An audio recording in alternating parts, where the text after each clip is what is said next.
नमस्कार दोस्तों, स्वागत है आप सभी का। दोस्तों आज की क्लास में हम लोग महत्वपूर्ण 50 कंप्यूटर के प्रश्नों का अध्ययन करने वाले हैं।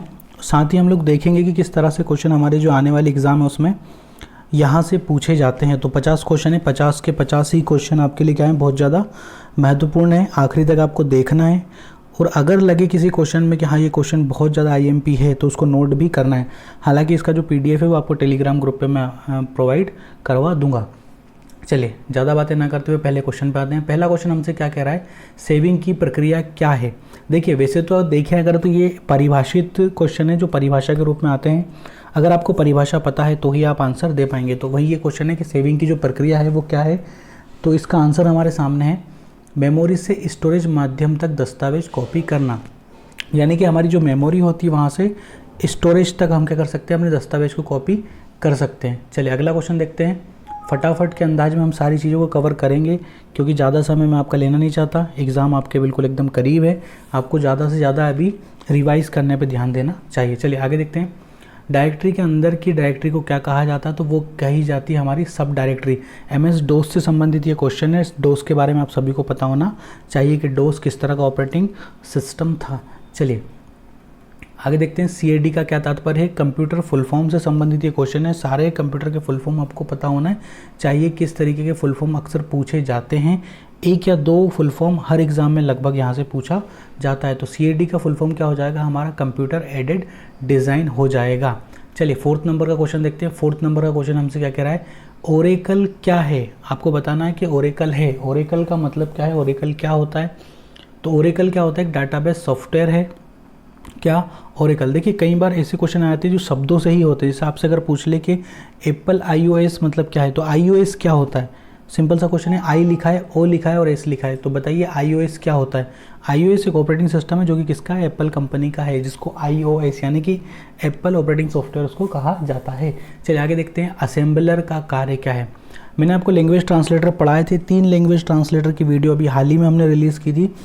उसमें हमने तीनों के बारे में पढ़ा था। एक असेंबलर था, एक इंटरप्रेटर था और तीसरा क्या था, हमारा कंपाइलर था। तीनों के कार्य करने के तरीकों पे भी हमने चर्चा की थी। छोटी क्लास थी, 10-12 मिनट की होगी। तब मैंने आपसे कहा था कि ये भले ही 10-12 मिनट की क्लास है लेकिन यहाँ से क्वेश्चन अक्सर एग्जाम में पूछा जाता है। तो मेरी गुजारिश है आप लोगों से कि आप लोग उस वीडियो को जाके जरूर देखें। लैंग्वेज ट्रांसलेटर के नाम से वो वीडियो है। यदि आपने उस वीडियो को देखा होगा तो आप आसानी से बता सकते हैं कि जो असेंबलर होता है उसका कार्य क्या होता है। असेंबली भाषा को यंत्र यानी कि मशीनी भाषा में परिवर्तित करना। जो असेंबली भाषा में जो डाटा हमारा लिखा रहता है उसको किस में कन्वर्ट कर देता है, ये मशीनी लैंग्वेज में, क्योंकि हमारा जो कंप्यूटर है वो मशीनी लैंग्वेज को ही समझता है। चलिए 6 नंबर को देख लेते हैं। भारत में सर्वप्रथम दिखाई देने वाला कंप्यूटर वायरस है। तो वायरस का फुल फॉर्म आपको पता होना चाहिए। साथ ही आपको ये भी पता होना चाहिए कि पहला जो वायरस है वो कौन सा था भारत में दिखाई देने वाला, तो उसको बोलते हैं सी ब्रेन।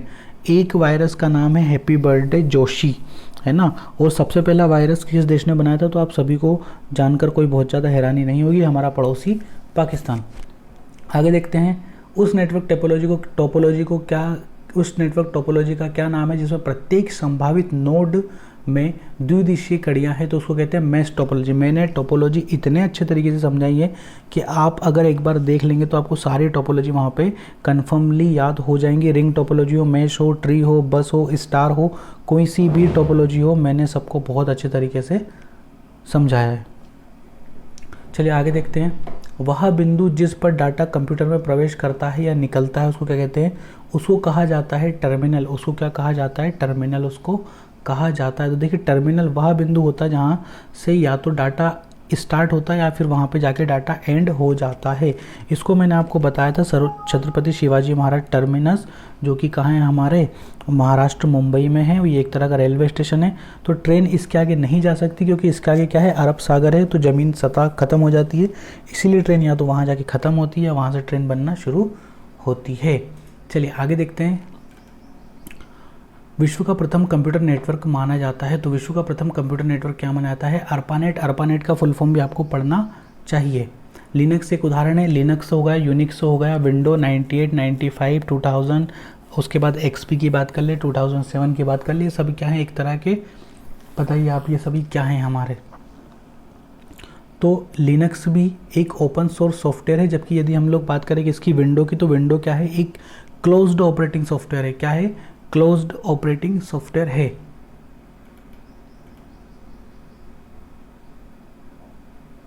चलिए आगे देखते हैं आगे क्या दिया हुआ है। पहले से चल रहे कंप्यूटर को रिस्टार्ट करना क्या कहलाता है। यदि हमारा कंप्यूटर पहले से चालू है, यदि हम उसको फिर भी रिस्टार्ट कर रहे हैं तो वो प्रक्रिया क्या कहलाती है। तो ये आती किसमें, ये बूटिंग के अंतर्गत आती है। सभी को पता है बूटिंग कितने प्रकार की होती है। बूटिंग दो प्रकार की होती है, एक होती है हमारी वार्म बूटिंग, दूसरी हमारी क्या होती है, कोल्ड बूटिंग। वार्म बूटिंग का यूज़ तब किया जाता है जब हमारा कंप्यूटर पहले से चल रहा हो पर वो या तो हैंग मारे या फिर वो किसी तरीके से कुछ गड़बड़ी उसमें आ जाए, तो इसलिए हम उसको रिफ़्रेश करने के लिए फिर से रीस्टार्ट कर देते हैं। इस प्रक्रिया को क्या कहते हैं, रीबूटिंग कहते हैं, या फिर वार्म बूटिंग भी इसको ही कहा जाता है। चलिए आगे देखते हैं। सॉफ्टवेयर कोड में त्रुटियां ढूंढने की प्रक्रिया को कहा जाता है। यदि आप किसी सॉफ्टवेयर में त्रुटियां यानी कि मिस्टेक्स ढूंढ रहे हैं तो इस प्रक्रिया को क्या कहा जाता है, इसको डिगबिंग कहा जाता है। क्या कहा जाता है, इसको डिगबिंग कहा जाता है। साथ ही ठीक करने की प्रक्रिया को पेचिंग कहा जाता है। चलिए आगे देखते हैं। और उस गलती को क्या कहा जाता है, तो उस गलती को बग कहा जाता है। चलिए आगे देखते हैं। 12वें नंबर का क्वेश्चन है हमारा सॉफ्टवेयर कोड में, चलो 12वां होगा। 13वें नंबर का क्वेश्चन है सीपीयू का वह भाग जो अन्य सभी कंप्यूटर कंपोनेंट्स की गतिविधियों को कोऑर्डिनेट करता है वो क्या कहलाता है, कंट्रोल। कंट्रोल का मतलब ही क्या होता है, कंट्रोल करना। तो सभी गतिविधियों को कंट्रोल कौन करता है, कंट्रोल यूनिट करता है। चलिए आगे देखते हैं। 14वें नंबर का क्वेश्चन हमसे क्या कह रहा है, कंप्यूटर में जाने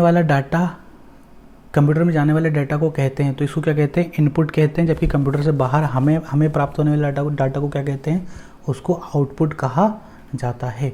अगला क्वेश्चन देखते हैं। कंप्यूटर में डेटा किसे कहा जाता है, तो कंप्यूटर में डेटा किसे कहा जाता है, चिन्ह व संख्यात्मक सूचना को क्या कहा जाता है, डेटा कहा जाता है। अब आप मुझे बताइए कि इन्फॉर्मेशन किसको कहते हैं, सूचना किसको कहा जाता है। हमने बात कर ली डेटा किसको कहते हैं, तो डेटा कहते हैं चिन्ह व संख्यात्मक सूचना को डेटा कहते हैं। क्वेश्चन है कि सूचना किसको कहते हैं, तो सूचना कहा जाता है डेटा के अस्त व्यस्त रूप को सूचना कहा जाता है। चलिए आगे देखते हैं। एएलयू का पूरा नाम क्या है, तो एएलयू का पूरा नाम क्या हो जाएगा, हमारा अर्थमेटिक लॉजिक यूनिट हो जाएगा। आगे देखते हैं। कंट्रोल यूनिट का नियंत्रक भाग कहलाता है, कंट्रोल यूनिट का नियंत्रक भाग क्या कहलाता है, सीपीयू कहलाता है। क्या कहलाता है, सीपीयू कहलाता है। 18वें नंबर का क्वेश्चन देख लेते हैं। कंप्यूटर के सभी भागों के बीच सामंजस्य स्थापित करता है, कौन करता है, कंट्रोल यूनिट ही करता है। कंट्रोल भी करता है चीज़ों को और सामंजस्य यानी कि मैनेजमेंट भी उनके बीच कोऑर्डिनेशन भी बना के रखता है। 19वां क्वेश्चन हमसे क्या कह रहा है, माइक्रो प्रोसेसर जो कंप्यूटर का मस्तिष्क होता है उसे कहा जाता है, तो माइक्रो प्रोसेसर को क्या कहा जाता है, माइक्रो चिप भी कहा जाता है। चलिए अगला क्वेश्चन देखते हैं। एएलयू परिचालन संपन्न करता है, एएलयू परिचालन संपन्न करता है। अर्थमेटिक, ए का मतलब ही होता है अर्थमेटिक लॉजिक यूनिट, इसका क्या होता है, फुल फॉर्म होता है। अगला क्वेश्चन देखते हैं। अगला क्वेश्चन हमसे क्या कह रहा है, एक हार्डवेयर डिवाइस जो डाटा को अर्थपूर्ण इन्फॉर्मेशन में परिवर्तित करता है उसको क्या कहते हैं, उसको कहते हैं प्रोसेसर। क्राई क्या है, तो क्राई एक तरह का सुपर कंप्यूटर है जो कि अमेरिका देश का है। क्राई का मतलब क्या होता है, एक सुपर कंप्यूटर है जो कि किस देश का है, अमेरिका का है। आगे देखते हैं। 23 क्वेश्चन हमारे सामने है।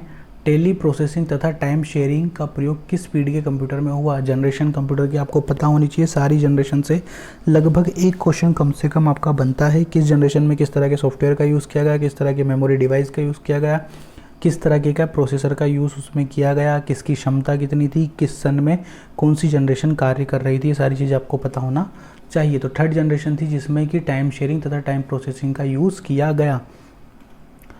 वह उपकरण जो हैंडलेड ऑपरेटिंग प्रणाली का इस्तेमाल करता है उसको क्या कहा जाता है, उसको पीडीए कहा जाता है। पीडीए का फुल फॉर्म भी आपको पता होना चाहिए। कंप्यूटर कितने प्रकार के होते हैं, तो भाई साहब कंप्यूटर कितने प्रकार के होते हैं, 2 तरह के कंप्यूटर हमारे होते हैं। आगे देखते हैं। पॉइंट एंड ड्रॉ डिवाइस कहा जाता है, तो ये माउस को ही कहा जाता है point and draw device. Computer को पॉइंटिंग डिवाइस भी कहा जाता है, पॉइंटिंग डिवाइस माउस को भी कहा जाता है। इसके अलावा यदि हम पॉइंटिंग डिवाइस की बात करें तो लाइट पेन को भी कहा जाता है, जॉयस्टिक को भी कहा जाता है, साथ ही हमारा जो ट्रैक बॉल होता है उसको भी पॉइंटिंग डिवाइस कहा जाता है। देखिए आ गया क्वेश्चन, ट्रैक बॉल किसका उदाहरण है, तो ट्रैक बॉल पॉइंटिंग डिवाइस का उदाहरण है। सॉफ्ट कॉपी एक आउटपुट है, तो हार्ड कॉपी क्या है, तो हार्ड कॉपी उसका प्रिंटेड आउटपुट है। सेकेंडरी स्टोरेज मीडिया से हार्ड डिस्क में सॉफ्टवेयर प्रोग्रामों को कॉपी करने की प्रक्रिया क्या कहलाती है, तो उसको कहते हैं इंस्टॉलेशन। क्या कहते हैं, उसको इंस्टॉलेशन कहते हैं। अगला क्वेश्चन है हमारे सामने, किस मेमोरी में रखा डेटा बिजली जाते ही समाप्त हो जाता है? तो वो होता है रैम। रैम का मतलब ही क्या होता है? Random access memory. जबकि रोम में रखा हुआ डाटा कभी भी समाप्त नहीं होता है।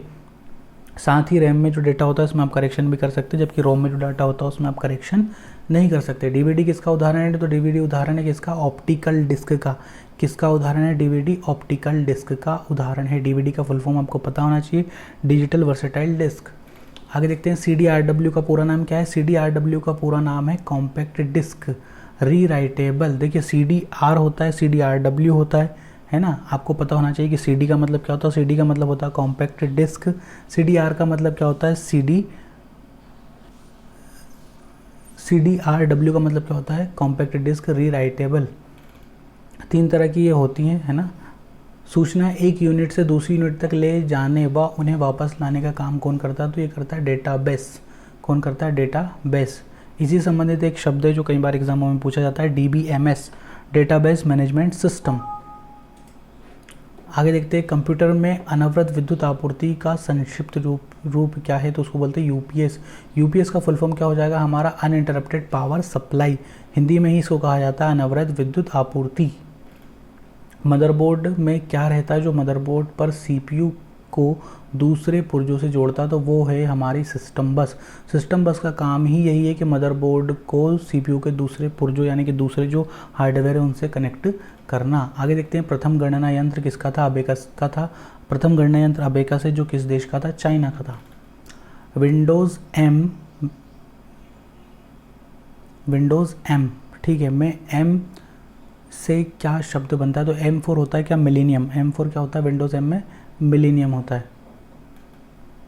मॉड्यूलेटर डिमॉड्यूलेटर का सामान्य नाम का है? इसको शॉर्ट फॉर्म में जानते हैं हम लोग मॉडेम से ही। एक तरह की इनपुट आउटपुट दोनों डिवाइस होती है। इसका काम क्या होता है? एनालॉग सिग्नल को डिजिटल में बदलना, डिजिटल सिग्नल को एनालॉग में बदलना। टेलीफोन के जो तार होते हैं उनकी सहायता से ये नेटवर्क का आदान प्रदान करती है। पहले से ऑन कंप्यूटर को रिस्टार्ट करना क्या कहलाता है? तो वार्म बूटिंग। इससे पहले हमने विकल्प यहाँ पे क्या पढ़ा था? रीबूटिंग। मैंने बताया आपको रीबूटिंग भी वही होता है, वार्म बूटिंग भी वही होता है। 40 क्वेश्चन देखते हैं, HTML डॉक्यूमेंट बनाने के लिए किसकी ज़रूरत होती है? तो टेक्स्ट एडिटर की ज़रूरत होती है। HTML का फुल फॉर्म भी देख लीजिए। HTML का फुल फॉर्म क्या होता है हमारा? हाइपर टेक्स्ट मार्कअप लैंग्वेज होता है। आगे देखते हैं 41 क्वेश्चन हमसे क्या कह रहा है। 41 में क्या दिया हुआ है? कंप्यूटर से अधिकांश, एक सेकेंड इसको थोड़ा बड़ा साइज कर लें।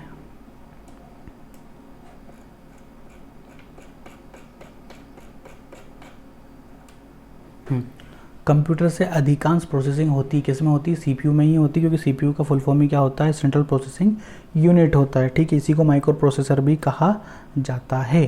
वेबसाइट कलेक्शन है वेब पेजेस का। वेब पेज से मिलके ही क्या बनती है? वेबसाइट हमारी बनती है। यहीं से संबंधित एक क्वेश्चन है हमारा, www का फुल फॉर्म क्या हो जाएगा हमारा? World wide web. किसने बनाया था? तो टिम बर्नर्स-ली। आगे देखते हैं 43 हमसे क्या कह रहा है? किस प्रोसेसिंग लैंग्वेज, एक सेकेंड, 43 हमसे क्या कह रहा है? किस प्रोसेसिंग लैंग्वेज को ट्रांसलेटर की ज़रूरत नहीं होती है? तो मशीनी लैंग्वेज को ट्रांसलेटर की ज़रूरत नहीं होती, क्योंकि मशीनी लैंग्वेज ऐसी लैंग्वेज है जिसको हमारा कंप्यूटर सीधे तौर पे क्या कर सकता है? समझ सकता है। किसको? मशीनी लैंग्वेज को। जबकि अगर असेंबली में लिखा हुआ है तो मशीनी में भाषा में उसको कन्वर्ट करना पड़ेगा। वही अगर हाई लेवल लैंग्वेज में भी लिखा हुआ है तो कंपाइलर या इंटरप्रेटर की सहायता से उसको मशीनी लैंग्वेज में कन्वर्ट करना पड़ेगा। मशीनी भाषा को मशीनी भाषा कंप्यूटर हमारा इजीली समझ लेता है, इसलिए मशीनी भाषा को किसी भी भाषा में कन्वर्ट करने की आवश्यकता नहीं होती। चलिए अगला क्वेश्चन देखते हैं। एक्सेल स्प्रेडशीट का एक्सटेंशन है? तो XLS किसका है? एक्सेल स्प्रेडशीट का एक्सटेंशन है। चलिए अगला क्वेश्चन देख लेते हैं हम लोग। फाइल एक्सटेंशन किस लिए इस्तेमाल होते हैं? तो फाइल एक्सटेंशन फाइल के टाइप को आइडेंटिफाई करने के लिए इस्तेमाल होते हैं, यानी कि आपको पता चलेगा कि फ़ाइल किस फॉर्मेट की है, वर्ड की है, एक्सेल की या पावर पॉइंट की है, या फिर ऑडियो फाइल या वीडियो फाइल है ना, इसलिए एक्सटेंशन उसके पीछे लगाया जाता है। चलिए एक्सेल वर्कबुक संग्रह है किसका है? तो वर्कबुक किसका संग्रह होता है? वर्कशीट का। पहले भी हम लोग कर चुके हैं इसको। उसके आगे देखते हैं ईमेल के 2 भाग कौन कौन से होते हैं? एक तो प्रयोक्ता का नाम होता है, दूसरा क्या होता है उसका? डोमेन नेम होता है ना, प्रयोक्ता का नाम और डोमेन नंबर। केड शब्द का संबंध कंप्यूटर में किससे? तो केड का मतलब होता है कंप्यूटर एडेड डिज़ाइन। तो अगर आपको उसका फुल फॉर्म पता है तो आप आसानी से इसका आंसर दे पाएंगे। भारत में निर्मित पहला कंप्यूटर कौन सा है? तो भारत में निर्मित पहला कंप्यूटर क्या है? सिद्धार्थ है। वहीं यदि हम लोग बात करें भारत में निर्मित पहला सुपर कंप्यूटर, तो सुपर कंप्यूटर कौन सा हो जाएगा? हमारा परम हो जाएगा। कंप्यूटर प्रोग्रामों को हाई लेवल प्रोग्रामिंग लैंग्वेज के रूप में लिखा जाता है। मानव द्वारा पढ़े जाने योग्य प्रोग्राम को के अनुवाद को कहा जाता है? क्या कहा जाता है? सोर्स कोड उसको कहा जाता है। ये थे हमारे 50 आईएमपी क्वेश्चन। ये सीरीज जारी रहेगी, अपना ध्यान रखिए, सुरक्षित रहिए। डेली 50-50 क्वेश्चन करके भी यदि हम लोग करेंगे तो काफ़ी सारे आईएमपी क्वेश्चनों को हम लोग क्या करेंगे? सॉल्व कर लेंगे। तो अपना ध्यान रखिए, चैनल को सब्सक्राइब करना ना भूलें। जय हिंद, वंदे मातरम।